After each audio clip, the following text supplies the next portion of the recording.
पलायनवाद। जैसे कि इस सबसे ही स्पष्ट है कि जीवन की वास्तविकताओं से दूर भागना और किसी ऐसी रेशमी चीज़ की बनी छत के नीचे आश्रय ग्रहण करना जिससे सपनों का निर्माण होता है।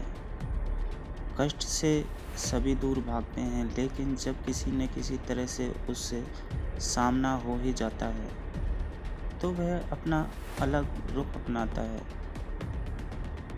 भिन्न भिन्न प्रतिक्रियाएं होती हैं क्योंकि सब लोगों में समान सहनशीलता नहीं होती। इसके अतिरिक्त यदि किसी बात से किसी को कष्ट होता है तो यह आवश्यक नहीं कि दूसरों को भी उससे कष्ट हो। किसी व्यक्ति के रुख का निर्धारण करने में वातावरण का भी बहुत अधिक प्रभाव पड़ता है। यही कारण है कि प्रत्येक व्यक्ति अपनी आवश्यकताओं के सबसे अधिक अनुरूप पलायन मार्ग अपनाने की इच्छा करता है।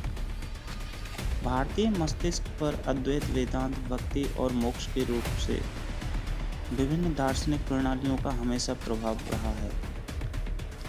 वैदिक काल में जीवन अपेक्षाकृत सादा था, तथापि सोमरस जैसे मादक द्रव्यों का भारतीय जनजीवन में एक विशेष स्थान था। सब प्रकार के समारोहों कर्मकांडों में इसका इतना अधिक प्रयोग किया था कि अत्यधिक आनंददायक होने के कारण सोमरस को देवता का स्तर प्राप्त हो गया था और इसका आशीर्वाद प्राप्त करने के लिए सोम यज्ञ का विधान किया गया था। भारतीय मस्तिष्क में ईश्वर के अस्तित्व का सिद्धांत अत्यंत गहरे जड़ आजमाए हुए है और यह सिद्धांत पलायनवाद पर आधारित है। इसका मूल वह है जो अपनी जड़ गहराई तक जमाए हुए है। रसेल ने अपने ग्रंथ में मैं ईसाई क्यों नहीं हूँ में इस मत का पूर्ण समर्थन किया है। अज्ञात का भय। प्रेरक शक्ति अज्ञात का भय है और इसी विचार से भी व्यक्ति को संतोष पहुँचता है कि विपत्तियों से रक्षा के लिए सर्वोच्च रक्षक शक्ति हमेशा विद्वान है। समय गुजरने के लिए ईश्वर का नाम जपना और अपने चारों ओर स्थिर संसार के अस्तित्व से इनकार करना इसी विचारधारा का मनोवैज्ञानिक समर्थन करना है। कर्म शब्द का गीता में बार बार उल्लेख किया गया है। जब कभी भी किसी को कर्म प्रधान जीवन व्यतीत करने के लिए प्रेरित करना होता है, अक्सर इसके श्लोकों को उद्धृत किया जाता है। लेकिन गीता का तथाकथित कर्म भी ब्रह्मार्पण या ईश्वर में लीन हो जाने के लिए होता है। संक्षेप में यह कहा जा सकता है कि ब्रह्मा सभी व्यक्तियों में विद्वान है, जो स्वयं को कर्म के रूप में प्रकट करता है और एक शांत सुदूर स्थिर दर्शक की भांति किनारे पर खड़ा होकर सब कुछ देखता रहता है। वह संसार या उसके कार्य के प्रति उदासीन रहता है। यही कारण है कि संसार से विरक्ति का उपदेश दिया गया है। एक उपमा देते हुए आदर्श व्यक्ति की तुलना उस कमल के साथ की गई है जो कीचड़ में उगने पर भी उससे दूर रहता है। दूसरे शब्दों में हमसे कर्म करने और फल ब्रह्मा पर छोड़ देने के लिए कहा जाता है। स्पष्टतः गीता का सार यह है कि इस प्रकार किया गया कर्म करने वाले को बांध नहीं पाता। अब हमें भक्ति का विचार करना चाहिए। दुर्गा, सीता, राधा तथा इसी प्रकार के अन्य आकर्षक देवियों का एक भव्य संसार अथवा राम, कृष्ण, विष्णु तथा इसी प्रकार के अन्य देवताओं को एक रंगीन नज़ारा है। उनके आकर्षण में खो जाइए और अपने चारों ओर के संसार को भूल जाइए।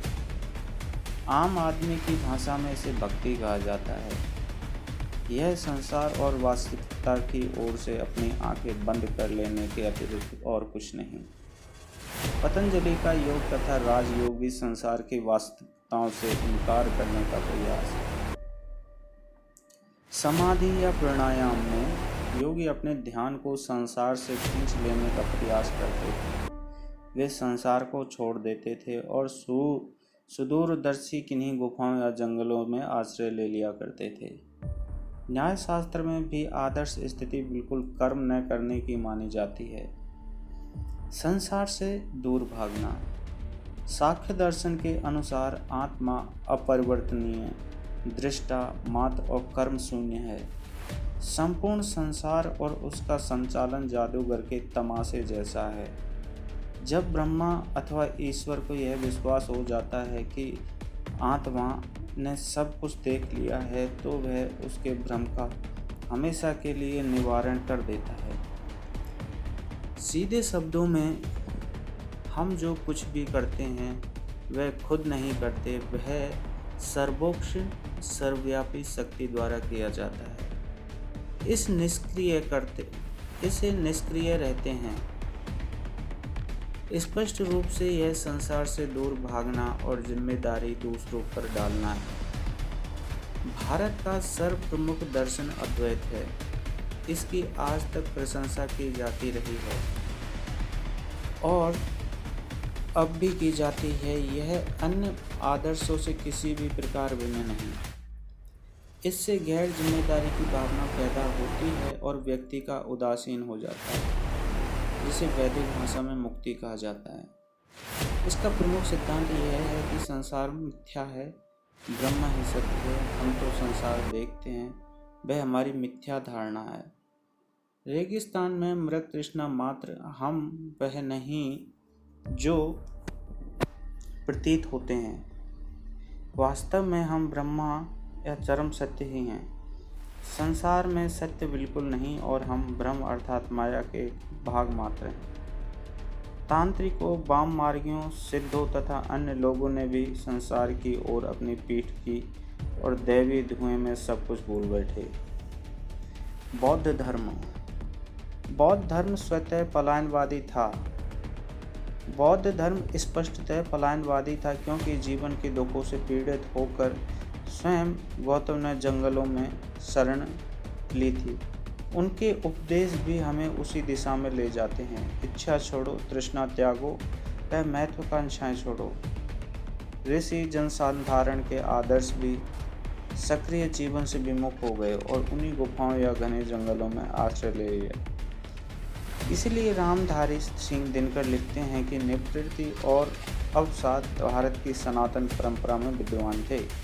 आर्यों के आने के बाद यहाँ उत्साह की एक प्रबल तरंग अवश्य उठी, किंतु वैदिक आशावाद और उत्साह की प्रबलता चिरस्थायी नहीं हो सकी। जो लोग उत्साह की ऋचाएं रचते थे, स्वयं वे ही अवसाद का गीत गाने लगे। संस्कृति के 4 अध्याय, पृष्ठ संख्या 42। इस प्रकार स्पष्ट है कि भारतीय जीवन अत्यंत प्राचीन काल से पलायनवादी रहा है। दोस्तों, ये वीडियो आपको अच्छा लगा है तो सजेशन में भी आप कुछ लिख सकते हैं। मैं अगला पार्ट इसका लेके आऊँगा। मिलते हैं अगले वीडियो में। धन्यवाद।